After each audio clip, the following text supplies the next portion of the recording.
You're listening to the Back Porch Talk podcast. Danny and Jason had many discussions and debates on the back porch while making pivotal investment moves with assets. That's right, with trading cards. They welcome you to the back porch and right into those discussions about current sports news with a fresh and unique twist. So come on and join us.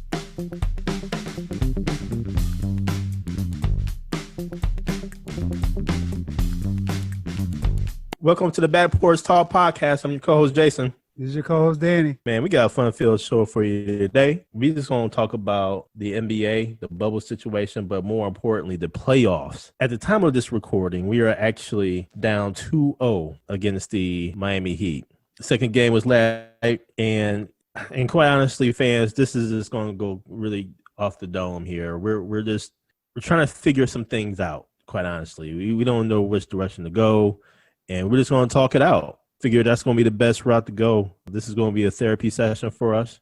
And then hopefully we can move and encourage the Bucks to take this in 7. So with that, Danny, what are your thoughts so far about these Milwaukee Bucks, man? Jason, they just look like they're not there yet. And it's kind of been a consistent pattern since they've been in the bubble where they just haven't put a good game together yet, front to back. Everything's been a challenge for them.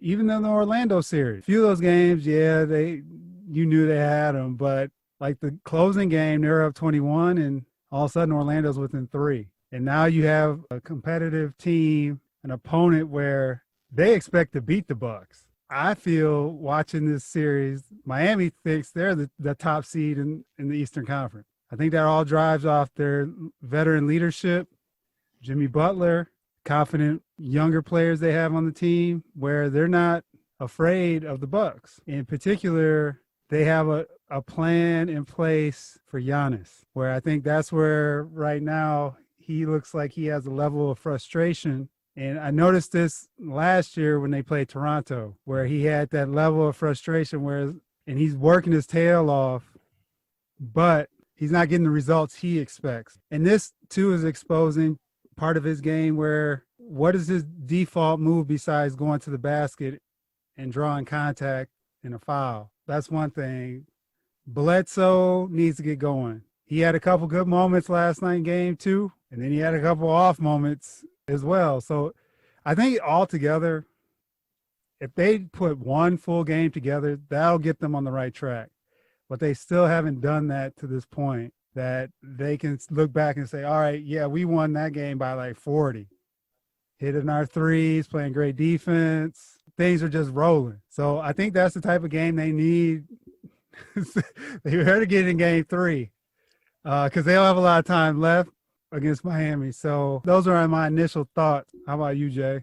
Okay, look here, man. So for game 2, so in the first quarter, the Miami Heat scored 38 points. All the rest of the quarters, the rest of the way, we won.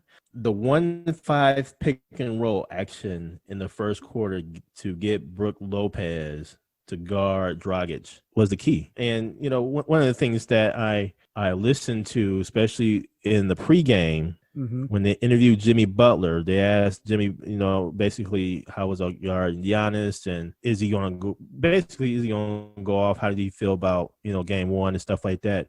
And then he mentioned that all the rest of the Heat are going to, you know, they're going to do good too. It's a team. What he was really alluding to is that they're going to feature Dragic because he did mention Dragic is a good player and he's going to do something. So they featured Dragic, and it was a point of emphasis in the first quarter to go ahead and do the 1-5 pick and roll to get Brook Lopez on Dragic because they knew if we bring Lopez from the lane, he's slow-footed, and we're going to be able to do something and take advantage of that mismatch itself. They did that I don't know how many times in a row successfully, and where Dragic went ahead and hit it off the backboard or he just dropped it in. But that was the true difference. And I think if I recall correctly, Coach Bud's remedy for that was to go to a smaller lineup. Mm-hmm. So he subbed out Brook Lopez. I forgot who he put in. Could have been Marvin Williams. I think. And I'll get to that in a minute. It helped remedy it a little bit, but by then it was too late. The damage had been done in that first quarter.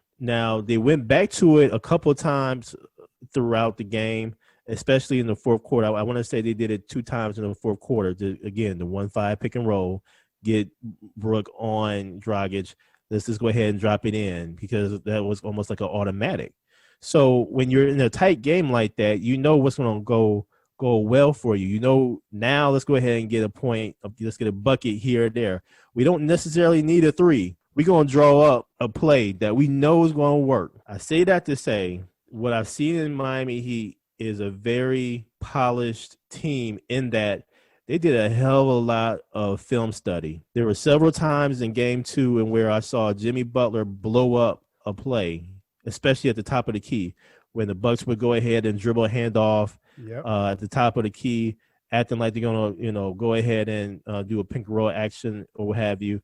And Jimmy got that. This was like in the first quarter. Mm-hmm. Jimmy went ahead and blew that up, stole the ball a couple times, or really hindered the whole motion of the play. So that comes from film study. And I really believe, I think to some degree, the Bucks may have underestimated a little bit on the Miami Heat. May have. I've come to terms with DJ Wilson not seeing the floor. I'm not saying DJ Wilson would have helped in this situation, but the reason why I bring that up is because it says a whole lot to the player development of the Milwaukee Bucks. Mm-hmm. In our previous show, I went ahead and said they need to go ahead and get our guy in Detroit, C. Wood. They need to go ahead and get him because he developed even more after he left our squad. That says a lot. And I'm looking at Dante DiVincenzo, and I'm like, I know this is Dante's first playoff run because last year he was hurt. But I'm like, okay, Dante, this is your time to shine. This is your time to really showcase what you all about. Yeah. And I don't see anything from Dante right now. I mean, Dante and Pat Connaughton, this is a contract year. What you doing, man? I mean, I initially thought you deserved to get a contract. So I don't know what the Bucks going to do, man. Let me ask you this, Danny. What do you think about their player development? Because I'm just kind of at a loss. When you look at some of the other teams with like Toronto, when you look at Miami, you look at their player development. You look at their players you never even heard of. Mm-hmm. And they developed them, and here they are. Who do we have that we've actually developed? Okay, we developed Giannis into a monster. We developed him into a 2-time MVP. Yep. Or shall I say, soon to be a 2-time MVP. But other than that, I mean, you got Chris Middleton, but who else have we really developed to come alongside? Like, it depends. Like the veteran players on the team. So if you take Brook Lopez, for example, mm-hmm. He was a good player, but he was kind of on his downside of his career until he resurrected with the Bucks. Mm-hmm. So with the 3-point shooting and just his overall game has improved. But do you contribute that to him being a veteran versus if you're talking about the rookies and like a Sterling Brown, DJ Wilson, C. Wood when he was here, Thon when he was here, MCW. You have an argument because I look at someone like Giannis and I look at Coach Bud, and Coach Bud's opened his game up. So it's not just go to the rim and try to dunk. He at least is try and shoot threes and things like that. So I think from the younger player perspective, I think you definitely have a point. And it'd be very interesting to see, say, 2 years what DiVincenzo is, if they stay intact, right? And how he plays and how his game improves. On that same trajectory, you look at like someone like Tyler Hero or Duncan Robinson from looking at the Miami Heat and how their games have improved immensely. Dramatically.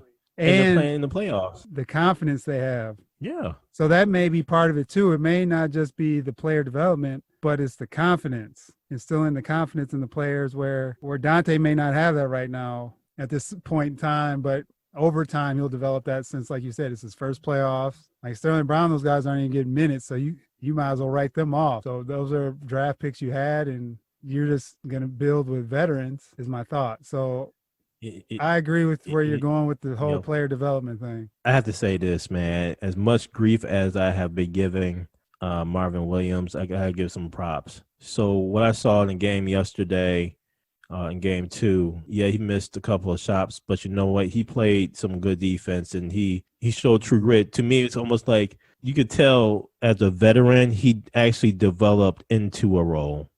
He worked himself into a role. I think after the trade, he was just trying to figure out, okay, where do I fit in? Yep. And he just continued to work. And yeah, I give him some grief.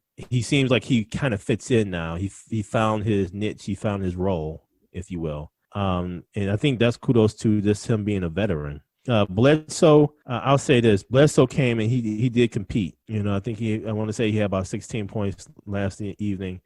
He competed because he saw Dragic just giving it to him, or not to him because he always got picked. He was getting picked. He was getting picked. And so he was just giving it to the team. So at least Bled went back at him.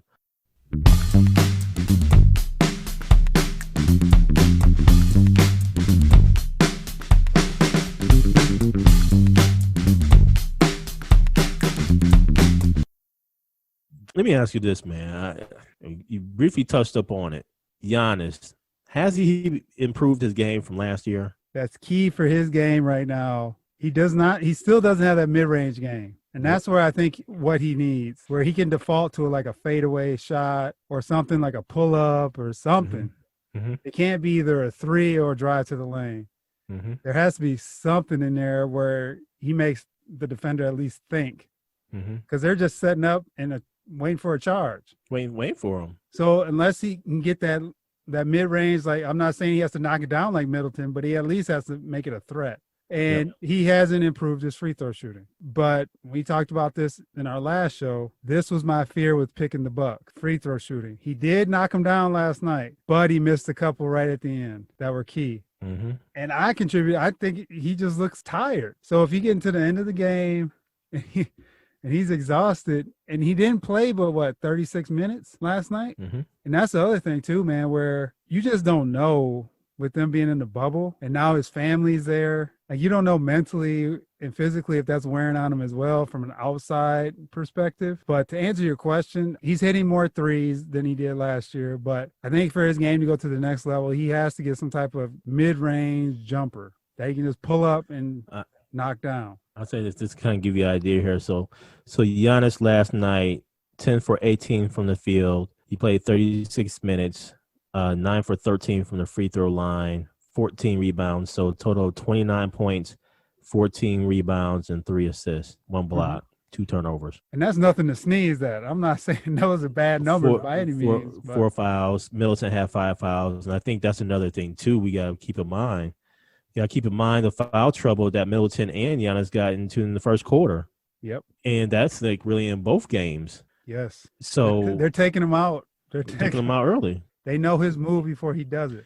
Well, I don't think he's necessarily improved his game. Yes, he's shooting threes, which, he has improved his 3-point shooting. And so I give him kudos on that. I don't know, just looking at the stats for Giannis, free throw rise, last year he was a 73% free throw shooter. The year before that, 76%. The year before that, 77%. And then this year, he's dropped down to 63%. So that's a 10% drop in free throw shooting. And just imagine if he hit 75% of those free throws, he'd be averaging like 33, 34 points a game. And it could come from him being tired. I'll say this, because I think when the Bucks started to come back, it was with the guards handling the rock, bringing the rock up. Exactly. I think they need to go more in terms of taking the ball out of Giannis' hands, bringing it up. Because there was a time in the fourth quarter where you could tell the difference in the flow of the game with a true guard, bringing it up versus Giannis. And I think what they need to do is take the ball out of Giannis' hands, let Giannis do some action. So set a pick, and I think that's where the lack of his game really comes into play. It's kind of like, okay, well, Giannis is not going to really pick and pop. Exactly. He doesn't have that type of jumper that is going to, this automatic trigger. It's going to be, he has to wind up for it, if you will. Mm-hmm. He needs to go visit Hakeem Olajuwon, man. Just go ahead and pay that money. You get millions of dollars, man. Go ahead and pay the little money to Hakeem. Go down to Hakeem and just, go ahead and figure out, okay, how can I, have my back to the basket and, be a threat from that perspective. And because it may even open it up even more. This thing, if he has it back to the basket, he's going to get double team. Yeah. He can draw a double team, and then that can, he can kick it out from that point without even have to bring the ball up. Or he can face up by the block. And then it doesn't have to be always at the rim where he can do a floater even like if you look at Shaq's game, Mm-hmm. Shaq developed that little. It wasn't a hook. It was like the little floater thing he did with the one hand floater. But he developed that where he wasn't getting fouled all the time, and it gave him a different option. So because Giannis's game is power.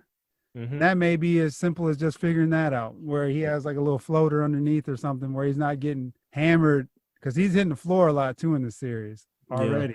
Yeah, and I think that's tiring him out. Yep. He's going to have to figure it out because he can't keep doing that many years. But I think Coach Bud needs to put him in more minutes now. I know he had the foul trouble, but they need him at least 40-some minutes playing. He needs to be dang near, if they need him the whole game kind of thing now. Yep, he's going to have to really manage it. I mean, he's only played like 31, 32 minutes during the season. Mm-hmm. I mean, now it's time to, let him go at it. Yep. But here again, it depends upon what his foul situation is like. Exactly. So a lot of that is dependent on that.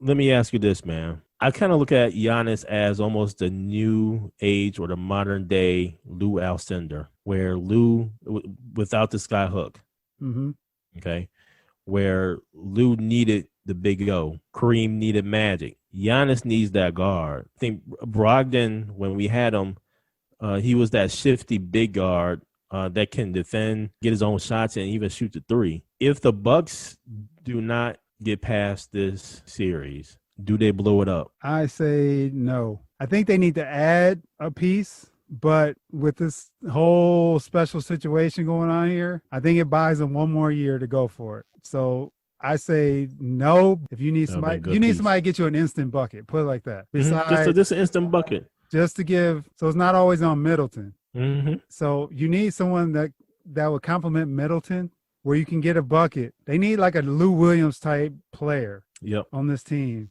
And I think then they'll be, that's why I say give it one more year, because they have really good chemistry based on what we see from the outside. But they're missing that one scorer that would get them, because it'll solidify their bench too, to give them the scorer that can go out there and get you 20 on a given night. You need a nice 6th, 7th man that can give you. And if you look at a lot of these teams, like the Clippers have Lou Williams, Schroeder from OKC. Montrezl Harrell. They got one of the Morris boys. Yep. You just need someone to go out there and get you some buckets in a crucial situation and take some of the pressure off Middleton and Giannis, because everyone knows for the most part they're going to try to take the shot. I'm almost leaning towards a major trade is going to have to happen. I'm almost leaning towards like some kind of Bledsoe trade. Yes, there's going to be a few people that can come off the books, like Korver. This is his last go around here. Marvin Williams, they're going to sign. So you got just a little bit of room. Wesley Matthews, I want to say too. So do they go for CP3? Man, his contract way too much, man. I agree, but I tell you one thing. He looked good though in the playoffs, man. And he looked good. And now be the Bucks' luck if you picked him up, because he's had injury problems in the past in the playoffs. In this playoffs, he actually played the whole series, and he played like the CP3 everyone always expects to see on the floor. Mm-hmm. The floor general, he can hit that jumper. He's not scared of the moment. And you talking about pick and roll action.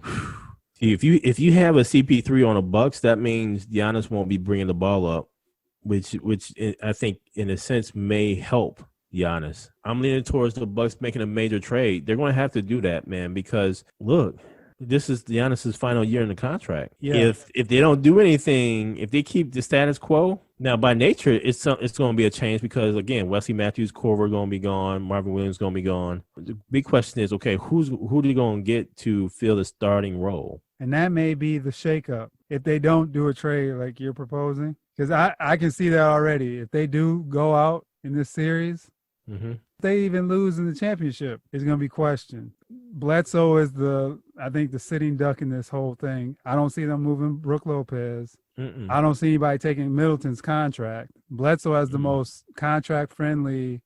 Exactly. You can move Bledsoe. And he has value. If they go the trade route, I agree with you. I think Bledsoe would be the one. But in my opinion, I just think they just need another scorer to add to this team and help them get over the hump. They need something to do something on that bench too, because as we look at what the bench did last night, you had 26 points off the bench with George Hill getting 14 of those 26, and then you had Corver with 6 points, Marvin Williams with 4, and then Connington with just 2.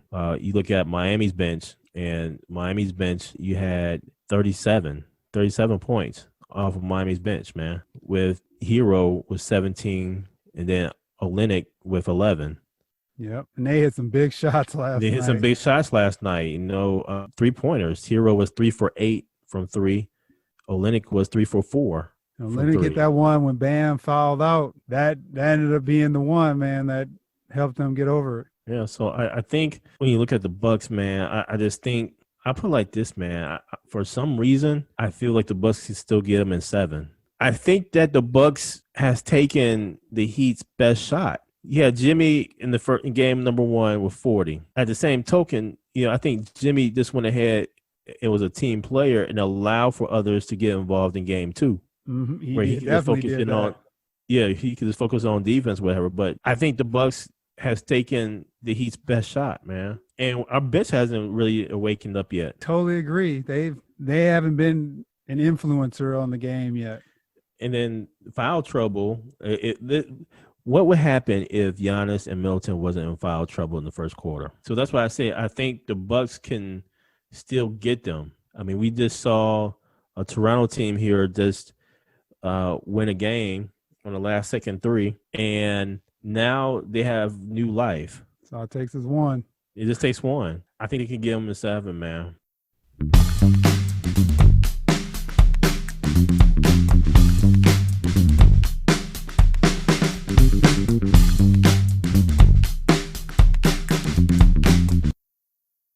Utah-Denver series between Jamal Murray and Donovan Mitchell.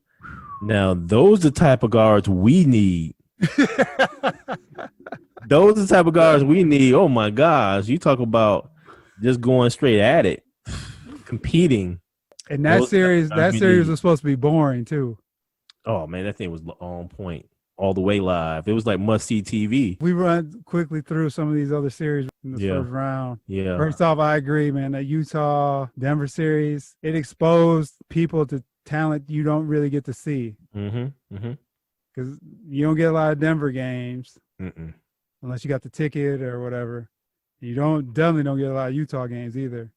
And just to see those stars and Jokic and Gobert and some of the other players that shined in that series. Porter has some moments in that series too. And then Houston, OKC. Oh, man, look, man, I really thought OKC was going to pull that out. Another one, man. Another one that at the end of the game, I don't know if you remember the sequence they had. It was about a minute left in the game, and Houston was up. I think they were up 2. OKC went in, missed a shot. Houston got the ball. They ran into a whole bunch of people. OKC stole the ball. It was kind of like that show Benny Hill back in the day, and they're just going back and forth, and they couldn't score. It was like 20 seconds of just pure chaos. Another series, hard fought. I'm curious on Harden going into this Lakers series because his shot's been flat. Look here, man. I believe the Lakers are going to go ahead and I won't say sweep them, but I could see maybe a game Houston way at most 2. The Houston Rockets, to me, it just seems like it's a team just ready to, I don't know, they're just at their final end. They went ahead and traded Capella, and then Daryl Morey put all the chips in the middle of the table. Last-ditch effort. Let me try this gimmicky small ball lineup, and here we are. And so I think, honestly, that the Houston Rockets will only win 1 game out of this, maybe 2 at most. So we'll see what happens. Can I add to that, though? Yeah. This is another series I think will be closer. Harden's not going to shoot this bad. That's the problem. That's the thing that I think this series I don't know if they just wore him down because Dort was all up on him. I had never seen Harden play like that where Dort was being physical with him. And he wasn't scared of him. And I think that wore Harden down. But I see one of those 50-point games coming out of Harden where Yeah, I can if see that. I can see at least going 6, and they just pose a different matchup for the Lakers where I don't see LeBron losing to Houston or the Lakers losing to Houston, but I think it's going to be a little more difficult because Houston has all those shooters, man. If they get going, they can give the Lakers some problems. See, I don't know, man. See, every time Houston gets to this point, it just seems like they shoot all these threes and they have great success with it. But then when it gets to the playoffs, whether it's when they really need it or Yep. a game they really need it, what happens, man? They go 0-4 for whatever, or a very bad percentage, and it's like this is not going to work. I just don't see Yeah. it. So I think this is going to be the end of D'Antoni's run, man. I think this is it. I'm going to absolutely love to see Russell Westbrook, play. He can't shoot a three for nothing, but I'm going to love to see his energy and his motor go. But I see this one game for Houston, maybe two, and that's it. I would have loved to see the Portland Trailblazers at full strength against the Lakers, though. Yeah, they ran out of gas and Lillard got hurt. And really got hurt. Yeah, I would have loved to see that. I think that would have been a little bit more competitive. Denver Nuggets and Clippers, man. I see the Clippers just going ahead and doing this. Let me ask you this, man. This every other day situation, even if you win a series, then you go right into the next series, and it's like the day after. Yep. I mean, how do you feel about, the schedule itself? I think it's tough on the players, obviously, for especially these game sevens coming off and turning around within 36 hours or whatever the time is, 2 days. From a fan's perspective, I'm loving it. And they have a time constraint as well to get this done. I understand they're trying to fast track it and minimize with the COVID situation and whatever else. They're just trying to get out the bubble successful. Mm-hmm. So I know it's a hindrance to the players that are running into these game sevens. But for me personally, man, I love it, man. I know I got basketball on every night. Yep, exactly. I got a full slate right now. Exactly. Now it's the evening games. It's just like March Madness. If you think about it, it's all day. Yep. Now we got the night games, and then all of a sudden the conference finals will be up shooting like a week and a half, 2 weeks. Here's what I'm thinking, man. I'm thinking it's been great, man. I too have been watching all the games, man. It's been great. NBA got this right from a standpoint of even marketing teams that you normally would not have seen. Yep. To your earlier point about Denver and Utah, this is putting those superstars or stars in the limelight you normally would not have seen. So now you're going to have maybe some more fans looking at Donovan Mitchell, Jamal Murray, even Damian Lillard. You're going to start seeing more fans probably follow them. So this has been a great success, I think, for the NBA. It's good that they finally got family down there. I think they needed a big hug, among other things.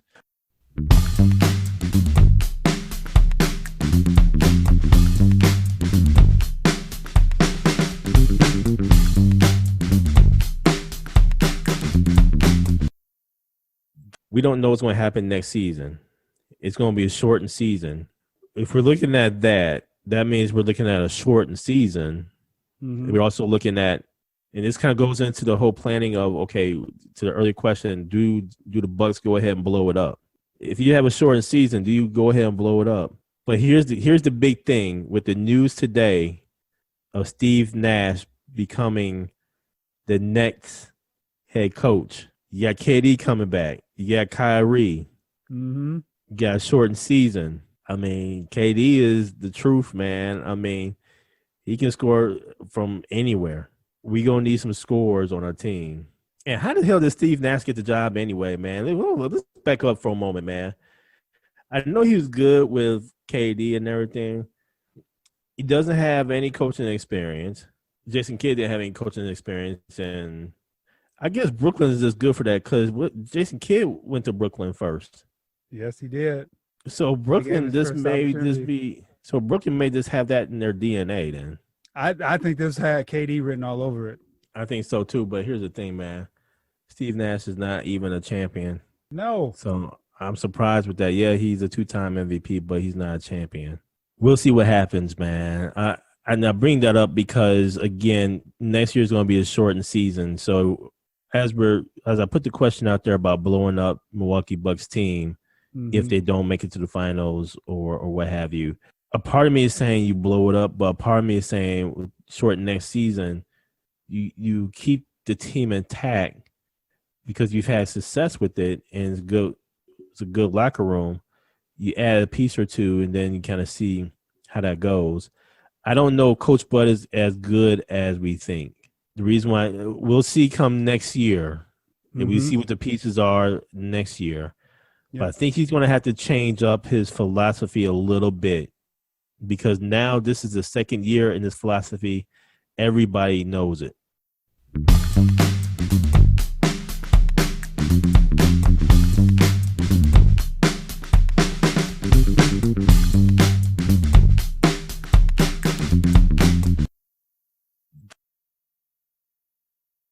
Rest in peace, Coach John Thompson. You were an excellent coach. A lot of people would not have heard or known about Georgetown if it wasn't for Coach John Thompson and what he did to that Georgetown Hoyas basketball team. A lot of people, especially those in the minority community, thought Georgetown was a HBCU or historically black housing university based upon the makeup of the team. A whole lot of people had those Georgetown starter jackets, the Georgetown hats, whatever the case may be, man. We had the Georgetown gear. Unbeknownst to us, we were actually put more money into Georgetown pockets. But I digress. That's a conversation for another time. But if it wasn't for Coach John Thompson, we would not have seen a Patrick Ewing. We would not have seen a Allen Iverson. We would not have seen or heard about Dikembe Mutombo or Alonzo Mourning.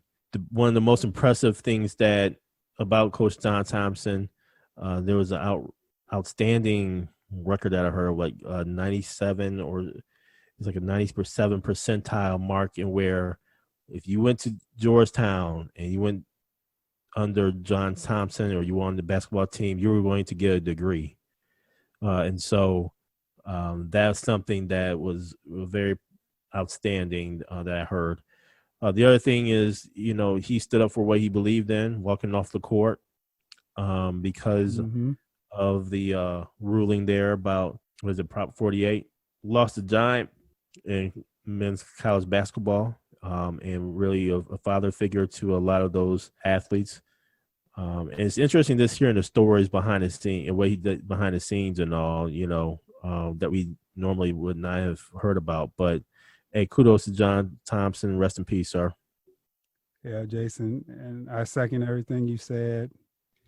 And you just think of back in the 80s with John Thompson when we were growing up. And I know we mentioned in the previous show about Big Monday and his influence to show from an African-American standpoint how successful he was and paved the way for so many others after him. Being a voice, a mentor, and standing up for social issues as well. He wasn't just a basketball coach.